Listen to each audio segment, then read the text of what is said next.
అక్కడంతా మేడం ఇష్టమేనా? నేను మోనార్క్ని, గిల్లితే గిల్లించుకోవాలి, గిచ్చితే గిచ్చించుకోవాలి అంటున్నారా మేడం? పార్టీ నిర్ణయాలతో పని లేకుండా తన సొంత రాజ్యాంగాన్ని అమలు చేస్తున్నారా? మున్సిపల్ ఎన్నికలు ఎప్పుడు జరిగినా సరే నేను చెప్పిన వాళ్లే కార్పొరేటర్స్ అవుతారు అని అంటున్న ఆ తెలుగుదేశం ఎమ్మెల్యే ఎవరు? ఆమె దూకుడుతో ఎఫెక్ట్ అవుతుందెవరు? దాదాపు 3 దశాబ్దాల తర్వాత తొలిసారి కడప గడ్డ మీద టీడీపీ జెండా ఎగిరింది. వైసీపీకి కంచుకోట లాంటి నియోజకవర్గాల్లో పాగా వేయగలిగిన ప్రస్తుతం కడప సెగ్మెంట్లో పార్టీ పరిస్థితి అయోమయంగా మారిందట. గత ఎన్నికల్లో ఇక్కడి నుంచి సైకిల్ గుర్తు మీద విజయం సాధించారు రెడ్డప్పగారి మాధవి. నాడు ఆమె గెలుపు కోసం కృషి చేసి నానా తంటాలు పడ్డ డివిజన్ ఇన్ఛార్జీల్లో ఎక్కువ మంది ఇప్పుడు ఎమ్మెల్యేకు శత్రువులుగా మారినట్టు చెప్పుకుంటున్నారు.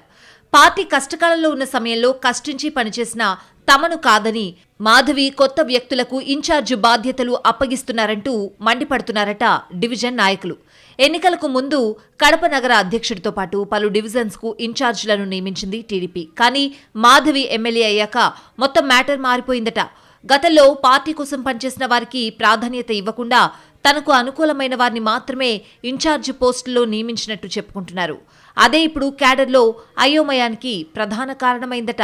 3 దశాబ్దాల తర్వాత ఇక్కడ పార్టీ జెండా ఎగరేసినా తమకు మాత్రం ఎటువంటి ప్రయోజనం లేదని ద్వితీయ శ్రేణి నాయకులు ఆవేదనలో ఉన్నట్లు తెలుస్తోంది. గత ప్రభుత్వ హయాంలో ఎన్నో ఒడిదుడుకులు ఎదుర్కొన్న తమను కాదని కొత్తవారికి ప్రాధాన్యత ఇవ్వడంపై ఆగ్రహంగా ఉన్నారట. నిన్న మొన్నటి వరకు కుర్చీ గోలతో వివాదాల్లోకెక్కిన కడప ఎమ్మెల్యే ఇప్పుడు మరో విషయంలో నేను మోనార్క్ని అన్నట్టు సమాచారం. రాబోయే మున్సిపల్ ఎన్నికల్లో తాను చెప్పిన వ్యక్తులే కడప కార్పొరేటర్లుగా పోటీ చేస్తారని ఆమె బహిరంగంగా అంటున్నారట. ఆ స్టేట్మెంట్స్ కారణంగా టీడీపీలో వర్గ విభేదాలు పెరుగుతున్నాయంటున్నారు. అంతా ఆమె ఇష్టమేనా? పార్టీకంటూ ఒక నిర్ణయం ఉంటుంది కదా అంటూ స్థానిక తెలుగుదేశం నాయకులే గుసగుసలాడుకుంటున్నారు. దశాబ్దాలుగా పార్టీని నమ్ముకుని ఉన్న తమను కాదని కొత్తవారికి ప్రాధాన్యత ఇవ్వడంపై సీనియర్ నేతలు కూడా పెదవి విరుస్తున్నారు. కడప కార్పొరేషన్లో ఖాళీగా ఉన్న 2 కార్పొరేటర్ స్థానాలకు ఉప ఎన్నికల నిర్వహణ కోసం ఇక ఎప్పుడైనా నోటిఫికేషన్ రావచ్చనుకుంటున్న టైంలో ఎమ్మెల్యే వైఖరి చర్చనీయాంశమైంది. ఎమ్మెల్యే మాధవితో పాటు ఆమె భర్త పార్టీ జిల్లా అధ్యక్షుడు వాసు నగరంలోని పలు డివిజన్స్లో పర్యటన చేస్తూ అప్పుడే మున్సిపల్ ఎన్నికల ప్రచారాన్ని కూడా మొదలుపెట్టేశారట. వాస్తవానికి మున్సిపల్ పాలక మండలికి ఇంకా 7 నెలల గడువుంది.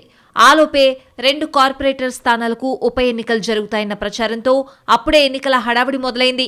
అదే సమయంలో మాధవి కూడా తాను చెప్పిన వ్యక్తులే అభ్యర్థులుగా ఉంటారంటూ ప్రకటించడం ఆసక్తికరంగా మారింది. అలాగైతే ఇన్నాళ్లు పార్టీని నమ్ముకుని పనిచేసిన తమ పరిస్థితి ఏంటి అన్నది పలువురి సీనియర్స్ క్వశ్చన్. పార్టీ ఆదేశాలు పాటించకుండా తన ఇష్టానుసారంగా వ్యవహరిస్తున్న ఎమ్మెల్యేపై అధిష్టానానికి ఫిర్యాదు చేయాలని ద్వితీయ శ్రేణి టీడీపీ నాయకులు భావిస్తున్నారట. కడప టీడీపీ హడావిడి వర్గ పోరుకు పార్టీ పెద్దలు ఎలాంటి ట్రీట్మెంట్ ఇస్తారో చూడాలి.